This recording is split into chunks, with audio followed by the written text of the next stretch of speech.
রাস্তার দাবিতে রাস্তা কেটে পথ অবরোধ করে বিক্ষোভ। বাদুড়িয়া টাটরা গ্রাম পঞ্চায়েতের ষোলুয়া গ্রামে রাস্তার দাবিতে রাস্তা কেটে পথ অবরোধ করে বিক্ষোভ দেখালেন গ্রামবাসীরা। তাদের দাবি অবিলম্বে যে টাকা বরাদ্দ হয়েছিল সেই টাকার কাজ সম্পূর্ণ করতে হবে, টাকা তছরূপ করা চলবে না। আর এই বিষয়ে টাটরা পঞ্চায়েতের প্রধান আসলাম উদ্দিন বলেন, রাস্তা খারাপ হয়েছে, আমরা রাস্তা তৈরি করে দেবো। এমনিতেই রাস্তাটা বর্ষায় খারাপ হয়ে গেছে, তার উপর রাস্তা কেটে দিলে সমস্যা আরও বাড়বে। রাস্তা কাটাকে আমি সমর্থন করি না, রাস্তা কেটে গ্রামের মানুষ ঠিক করেননি, আমরা রাস্তা ঠিক করে দেবো, কিন্তু তাই বলে রাস্তা কেটে আইন হাতে তুলে নেওয়াটা ঠিক হয়নি। যে রাস্তা স্যাংশন হয়েছিল, যে টাকা মেরে দিয়েছে, কেন রাস্তা হয়নি, টাকাটা কোথায় গিয়েছে, কে খেয়েছে, আগে সেই হিসাবটা হোক। আগে রাস্তা চাই, আমরা গ্রামের সবার উদ্যোগ, রাস্তাটা আগে চাই। দুর্নীতি রাস্তা যদি একটা রাস্তা দিয়ে মেম্বার আমাদের বলেছে আমি যেতে, তোমরা কেন যেতে পারছো না? মেম্বার কি করে যায় আমরা রাস্তা দিয়ে দেখি, গ্রামের মানুষ কেউ যেতে পারে না, মেম্বার কি করে যায়? মেম্বার যখন দাঁড়াচ্ছে না, আমরা গ্রামের মানুষ যাতে একতা হয়, যাতে গ্রামের মানুষ সবাই প্রতিবাদ করতে পারে, তার জন্য এই কাজ করা। আমরা করিনি, সবাই মিলে করা হয়েছে গ্রামের মানুষ। আমরা রাস্তা কেটে দিয়েছি যাতে আমাদের রাস্তাটা তাড়াতাড়ি হয়।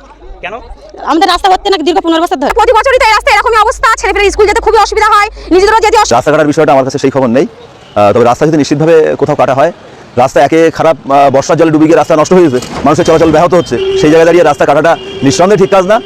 আমরা মানুষের অভাব অভিযোগ সমস্যা সমাধানের জন্য আমরা পঞ্চায়েত, ব্লক, জেলা সমস্ত স্টেট স্তরটা বসে আছে। আমরা নিশ্চিত সামনের দিনে খুব দ্রুততার সঙ্গে এই রাস্তা আমরা ঠিক করে দিতাম এবং ঠিক করেও দেবো।